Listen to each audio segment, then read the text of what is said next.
Nasa bucket list nyo ba ang Cresta de Gallo? Pangarap nyo bang akyatin ang Mount Giting-Giting? Nasubukan nyo na bang langoyin ang isa sa pinakamalinis na ilog sa buong Pilipinas? Kung gusto nyo maging one with nature ngayong summer, ang isla ng Sibuyan ay naghihintay sa inyo. Para makarating sa Sibuyan, sasakay kayo ng barko galing sa San Agustin o di kaya ay romblon-romblon. 380 pesos ang pamasahe sa barko galing San Agustin. Ang terminal fee naman ay 15 pesos. Nag-rent nga pala kami ng van sa buong stay namin sa Sibuyan. For 10,000 pesos, covered na nun yung pagsundo sa amin sa Ambulong Port, tapos yung buong duration ng pagpasyal namin sa iba't ibang location for 2 days, and on day 3, hinatid kami pabalik sa Ambulong Port.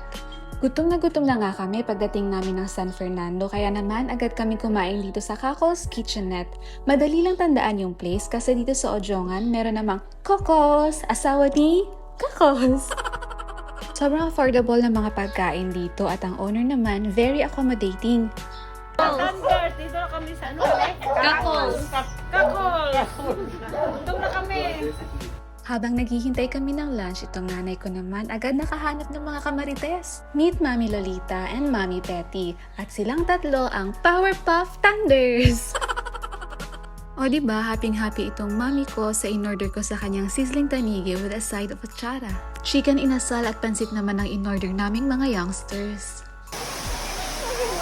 Ang Panangkalan or Busay Falls ang pinakaunang tourist destination na pinuntahan namin dito ngayon sa Sibuyan. Madali lang siyang puntahan, siguro mga 15 or 20 minutes lang na lakad. Malamig ang tubig dito na talaga namang nakaka-refresh. At kung kayo yung adventurous type, pwede kayo mag-cliff jumping. At syempre, papayag ba naman tayo na hindi makapag-pictorial sa napakagandang tanawin na ito?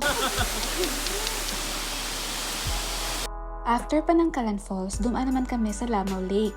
This lake is so serene, tapos sa likod niya merong dagat. Saglit lang kami bumaba sa van at nag-pictorial, tapos noon lumarga na ulit kami papunta naman sa Cantingas River!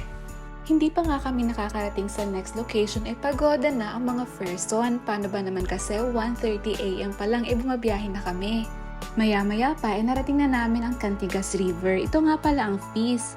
Ayan yung entrance fee, cottage fees, and everything. Maraming beses ko nang napuntahan itong Cantingas River, and every time naa-amaze pa rin ako kahit hanggang ngayon. Hindi ko pala nasabi kanina, 10 nga pala kami sa biyaheng ito. Kasama ko ang mga friends ko from COA, kasama na rin ang mga mami nila. Speaking of mami, kaninong mga mami ito? Bakit nakabra lang tong mga to? Ay, mami ko pala yan. Hinabog na naman tayo sa mga outfitan. Malinis at malamig ang tubig dito sa Cantingas River. At hindi ka din masasunburn dito. Kaya kung ang trip mo ay magtanggal ng init sa katawan, ma-refresh, mag-swimming, this is the place for you. Please be a responsible tourist lang. Huwag na huwag mag-iwan ng basura, huwag magkakalat, huwag sisirain ng environment. Please lang. Because if you love nature, it will surely love you back. That ends day 1 of our Sibuyan adventures. Bumalik na kami sa tinutuluyan namin sa MC Town Center. Yung room rate nag-range ng 500 to 600 pesos per night. Air-conditioned room na yon. It's a long day for us since hating gabi pa lang gising na kami in preparation for this trip. But the beauty of Sibuyan offers a different kind of pahinga. It's a good time to be alive and see God's beautiful creations. Isipin mo, ginawa niya ang lahat ng ito para sa atin. If that's not love, I don't know what is. Tomorrow, another adventure na naman ang susuungin namin. Thank you for watching this video, and sana samahan niyo pa rin kami bukas. See you there!